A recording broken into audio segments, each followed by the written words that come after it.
Hello everyone, welcome to our YouTube channel keep it simple.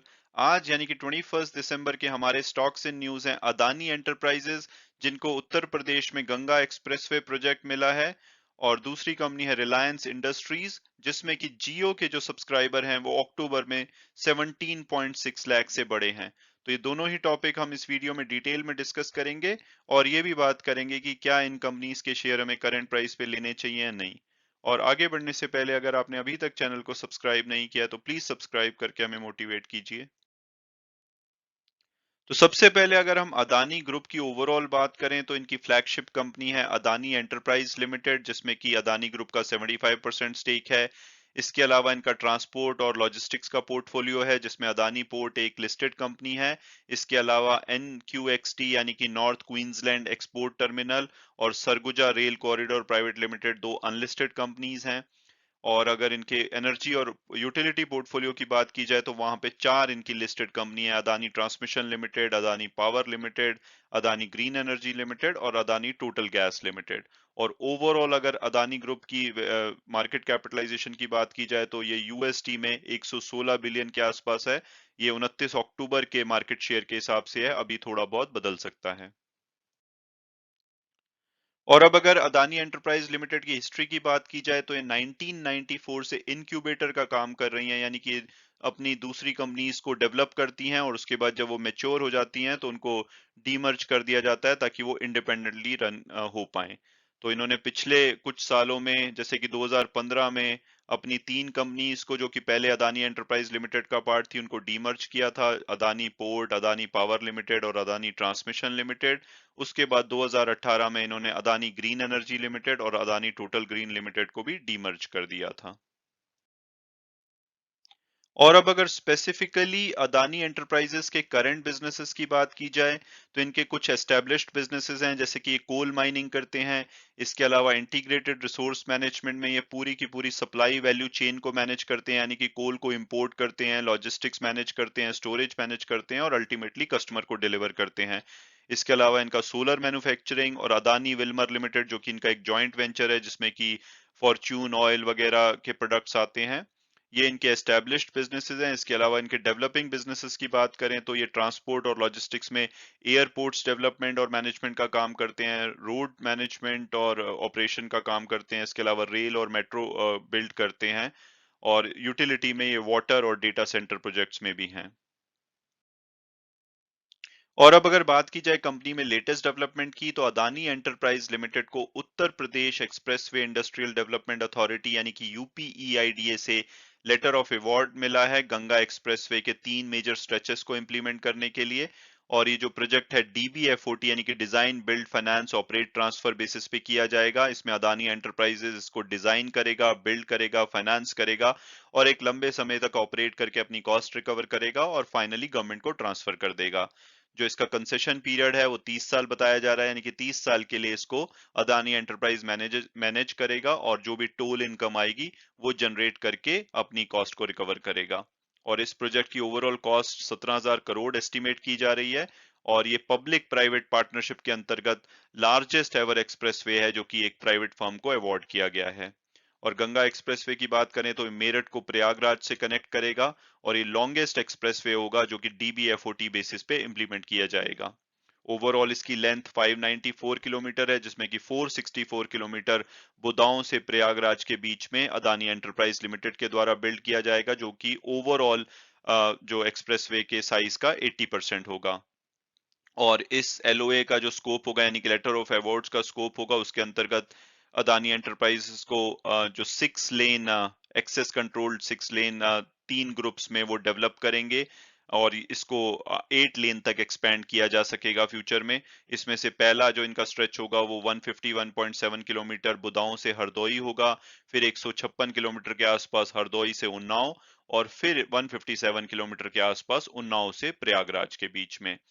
और ये letter of award मिलने के बाद इनका जो ओवरऑल पोर्टफोलियो है वो 13 प्रोजेक्ट का हो गया है और लगभग 5,000 किलोमीटर का। और जो असेट वैल्यू है वो लगभग 35,000 करोड़ की है, जो कि 9 डिफरेंट स्टेट्स में इंडिया के फैली हुई है।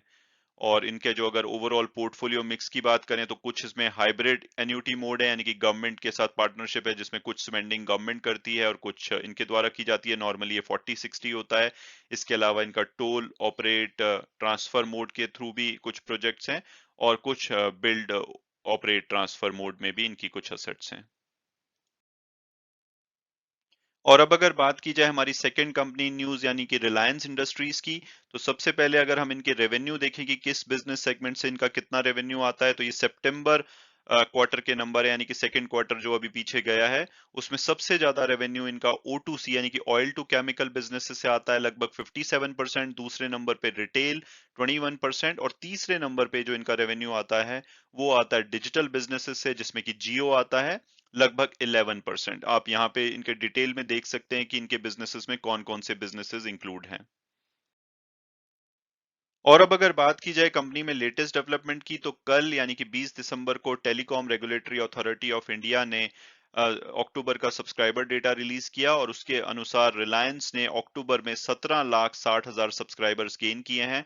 और एट द सेम टाइम जो इनके राइवल्स हैं भारती एयरटेल और वोडाफोन आइडिया, उन्होंने अक्टूबर में मिल करके 14,50,000 सब्सक्राइबर्स लूज किए हैं।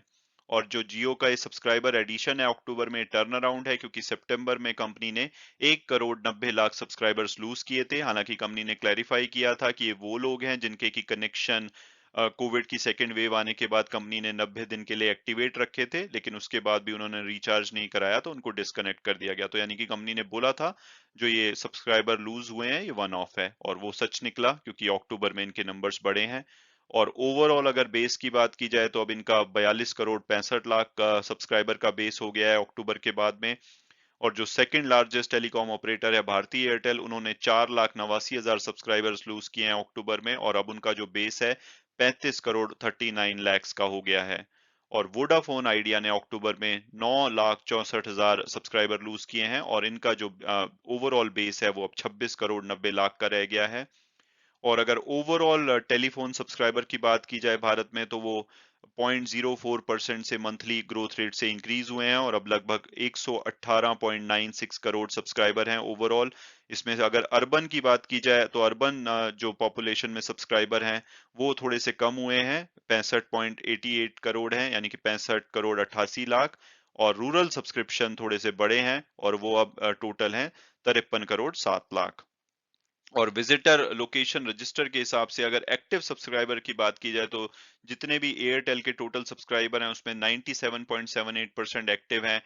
और वोडाफोन आइडिया की बात की जाए तो उनके 87.1% एक्टिव सब्सक्राइबर हैं और जियो के 84.03% एक्टिव सब्सक्राइबर्स हैं। और अब अगर बात की जाए कि क्या करंट प्राइस पे हमें रिलायंस इंडस्ट्रीज का शेयर लेना चाहिए या नहीं, तो सबसे पहले अगर पास्ट परफॉर्मेंस देखें तो इन्होंने 3 साल में 103% की अच्छी रिटर्न दी है। लेकिन पिछले एक साल में इनकी रिटर्न काफी मॉडरेट रही है, 14.35% की। और पिछले एक वीक में भी इनका शेयर लगभग 5.5% नीचे गिरा है। और अगर टिकर टेप के प्रोडक्टिव एनालिसिस को देखें तो इनका एवरेज प्राइस वो देते हैं 2,772 रुपए, और हायर साइड पे 3,142 और लोअर साइड पे 1,776। जो कल की क्लोजिंग हुई है वो 2,277 पे हुई है, यानी कि हम बोल सकते हैं कि अभी अपने एवरेज प्राइस से नीचे पे अवेलेबल है। और इनके अगर फंडामेंटल्स को देखा जाए तो ये लार्जेस्ट कंपनी है मार्केट कैपिटलाइजेशन के हिसाब से, 15,40,000 करोड़ से भी ज्यादा का मार्केट कैपिटलाइजेशन है। वैल्यूएशन अट्रैक्टिव लगता है। रिटर्न ऑन इक्विटी थोड़ी सी लोअर साइड पे है, बट इनका कोई ट्रू कॉम्पिटिटर नहीं है कंपैरिजन के लिए, कॉन्ग्लोमरेट है यानी कि मल्टी इंडस्ट्री कंपनी है। इसके अलावा प्रॉफिटेबल कंपनी है और नेट डेट फ्री कंपनी, यानी कि जितना भी इनके ऊपर डेट है उतना इनके पास कैश एंड कैश इक्विवेलेंट है। तो अगर मेरी पर्सनल ओपिनियन मानी जाए तो मुझे लगता है कि करंट प्राइस पे शेयर डेफिनेटली आपके पोर्टफोलियो में होना चाहिए, या कोई भी करेक्शन आए तो इसको लॉन्ग टर्म के लिए डेफिनेटली आपको लेना चाहिए। हो सकता है कि काफी टाइम तक आपकी पेशेंस टेस्ट करे, लेकिन जिस दिन ये भागा तो शायद आपको इस प्राइस पे दोबारा ना मिले। जैसे कि 800 के प्राइस पे बहुत लंबे टाइम तक रुका था, लेकिन वहां से भागा तो ये 2800 2900 तक भी पहुंचा था। तो मुझे लगता है कि इसमें कंपनी में काफी अच्छी डेवलपमेंट हो रही है, लेकिन ओवरऑल मार्केट वॉलेटिलिटी की वजह से ये परफॉर्म नहीं कर रहा है। तो ये एक अच्छा टाइम हो सकता है इसको पोर्टफोलियो में रखने का। और अब अगर हम वापस अदानी एंटरप्राइज पे आएं और ये बात करें कि क्या इसका शेयर हमें करंट प्राइस पे लेना चाहिए या नहीं, तो सबसे पहले अगर पास्ट परफॉर्मेंस देखें तो 3 साल में आपको विश्वास नहीं होगा कि इन्होंने 898% की रिटर्न दी है और पिछले एक साल में भी इनकी लगभग 250% की रिटर्न रही है। हालांकि पिछले एक वीक में इनका शेयर लगभग 7.5% नीचे गिरा है। और अगर टिकर टेप के प्रोडक्टिव एनालिसिस के हिसाब से देखें तो वो इसका एवरेज टारगेट प्राइस 1250 बताते हैं। हालांकि जो कल की क्लोजिंग हुई है वो 1590 के आसपास हुई है, तो यानी कि अपने टारगेट प्राइस से काफी ज्यादा पे अवेलेबल है, तो इसका वैल्यूएशन बहुत ही हाई है, तो काफी महंगा लगता है। और अगर इनके फंडामेंटल्स को देखें तो एक लार्ज कैप कंपनी है, लगभग 1,75,000 करोड़ के आसपास का मार्केट कैपिटलाइजेशन है। और पी रेशो और पीबी रेशो बिल्कुल भी अट्रैक्टिव नहीं लगती। 172 की पी रेशो बिल्कुल भी कंफर्ट नहीं देती, return on equity lower side पे है। हालांकि कंपनी प्रॉफिटेबल है, बट अगर मेरी पर्सनल ओपिनियन पूछी जाए तो हो सकता है कि ये शेयर यहां से भी भागे, बट मैं बिल्कुल भी कंफर्टेबल नहीं हूँगा और मेरी पर्सनल ओपिनियन में इसका शेयर अभी अवॉइड करना चाहिए जब तक कि इसमें अच्छी खासी करेक्शन नहीं आ जाती। ये 1200 के लेवल के आसपास एटलीस्ट इसमें लेने के बारे में सोचना चाहिए, क्योंकि इसका पी बहुत ही हाई है। हालांकि कंपनी काफी अच्छा कर रही है, कंपनी के पास काफी प्रोजेक्ट्स हैं, लेकिन इस पी में अगर ये गिरने पे आया, इसमें कोई भी करेक्शन आई, तो ये बहुत मेजरली नीचे जा सकता है। तो मेरी पर्सनल ओपिनियन में मैं इस करंट वैल्यूएशन पे इसको अवॉइड करने की सलाह दूंगा। और हमेशा की तरह मैं वीडियो क्लोज करने से पहले डिस्क्लेमर दूंगा कि जो भी व्यूज थे इस वीडियो में वो मेरे पर्सनल थे। अगर आप किसी भी शेयर में इन्वेस्ट करना चाहते हैं तो अपने फाइनेंशियल एडवाइजर से एडवाइस लीजिए। उसके बाद अगर आप कंफर्टेबल फील करते हैं तभी आप उसमें इन्वेस्ट कीजिए। Thanks so much for watching the video and God bless you all.